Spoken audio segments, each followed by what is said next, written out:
લસણિયા બટેટા બનાવવા માટે લસણની પેસ્ટ એકદમ અલગ રીતે તૈયાર કરીશું, જેથી તેનો કલર અને ટેસ્ટ એકદમ લારી પર આવે તેવો આવશે. લસણિયા બટેટા બનાવવા માટે 750 ગ્રામ જેટલી નાની બટેકીને પ્રેશર કુકરમાં પાણી ઉમેરીને 2 વિસલ કરી લીધી. બાફેલા બટેકા ઠંડા થયા પછી તેનો છાલનો ભાગ અલગ કરી લીધો છે. આ રીતે નાની સાઇઝની બટેકી ન હોય તો રેગ્યુલર બટેકાના થોડા મોટા પીસ કરીને પણ તમે બટેટા ભૂંગળા તૈયાર કરી શકો છો. બાફેલા બટેકામાં કાંટા ચમચીની મદદથી હોલ કરી લેશું. આ રીતે હોલ કરવાથી મસાલો જ્યારે બટેકામાં એડ કરીએ ત્યારે મસાલાની ફ્લેવર બટેટામાં એકદમ સારી રીતે બેસી જશે. બટેકા ઉપર કોટ કરવાનો મસાલો તૈયાર કરવા માટે મિક્સિંગ બાઉલમાં 3 મોટી ચમચી જેટલું તેલ ઉમેરીએ. 1 ચમચી કાશ્મીરી લાલ મરચું પાવડર. કાશ્મીરી લાલ મરચું પાવડરથી લસણિયા બટેટાનો કલર એકદમ સરસ આવે છે. 1 ચમચી તીખું લાલ મરચું પાવડર અને સ્વાદ પ્રમાણે મીઠું ઉમેરીએ. મીઠું બટેકા બાફતી વખતે ઉમેર્યું હોય તો પ્રમાણસર ઉમેરવું. અહીંયા આપણે કાશ્મીરી લાલ મરચું પાવડરનો ઉપયોગ કર્યો છે, જેનાથી તીખાશ ઓછી આવશે અને કલર એકદમ સરસ આવશે. તીખાશનું પ્રમાણ તમે પ્લસ માઇનસ કરી શકો છો. હવે બાફેલા બટેકા એડ કરીને મસાલા સાથે એકદમ સારી રીતે કોટ કરી લઈએ. વાસણને આ રીતે હલાવવાનું જેથી દરેક બટેકા ઉપર મસાલો એકદમ સારી રીતે કોટ થઈ જાય. ઢાંકીને 30 મિનિટ માટે મૂકી દઈએ. ત્યાં સુધીમાં સૂકા મરચાંની પેસ્ટ બનાવી લઈએ. 10 થી 12 નંગ જેટલા સૂકા મરચાં લીધા છે. અહીંયા આપણે કાશ્મીરી મરચાંનો ઉપયોગ કર્યો છે, જેનાથી તીખાશ ઓછી થશે અને કલર એકદમ સરસ આવશે. એક બાઉલમાં કાઢી લઈએ. ગરમ પાણી ઉમેરીને અડધી કલાક માટે પલળવા દઈએ.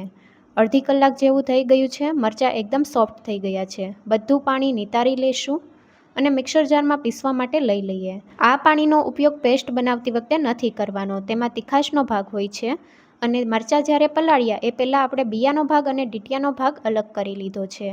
19 થી 20 નંગ જેટલી લસણની કળી ઉમેરીએ. સાથે અડધો કપ જેટલું પાણી ઉમેરીએ. સ્વાદ પ્રમાણે મીઠું ઉમેરીને એકદમ સ્મૂથ વાટી લઈએ. લસણની પેસ્ટ તૈયાર થઈ ગઈ છે અને અહીંયા આપણે કાશ્મીરી મરચાંનો ઉપયોગ કર્યો છે, જેનાથી કલર પણ એકદમ સરસ આવ્યો છે.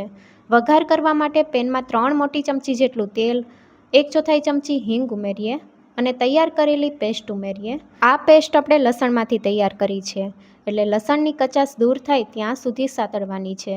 ગેસની ફ્લેમ મીડિયમ રાખીને ઢાંકણ ઢાંકીને 2 થી 3 મિનિટ માટે થવા દઈએ. અહીંયા આપણે ગેસની ફ્લેમ મીડિયમ ટુ લો રાખવાની છે.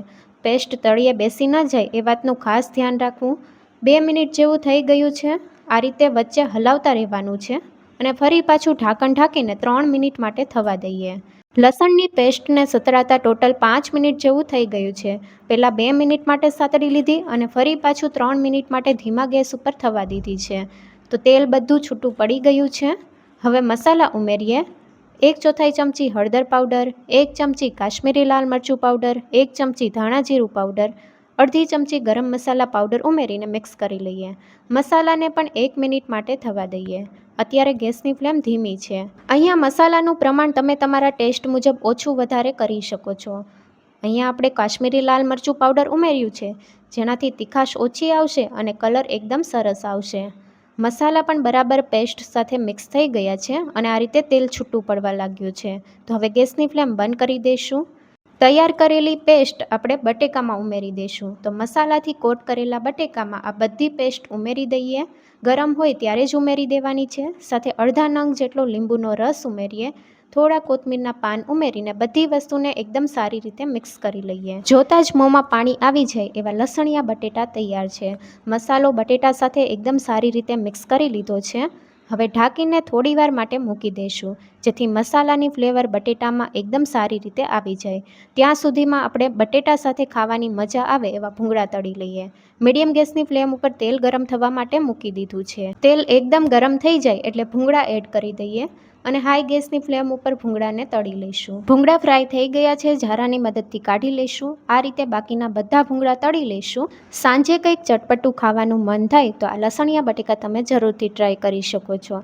લસણિયા બટેકાને સર્વ કરીએ. ઉપરથી બારીક સુધારેલી ડુંગળી, ખારી શીંગ અને કોથમીરના પાન ઉમેરીએ.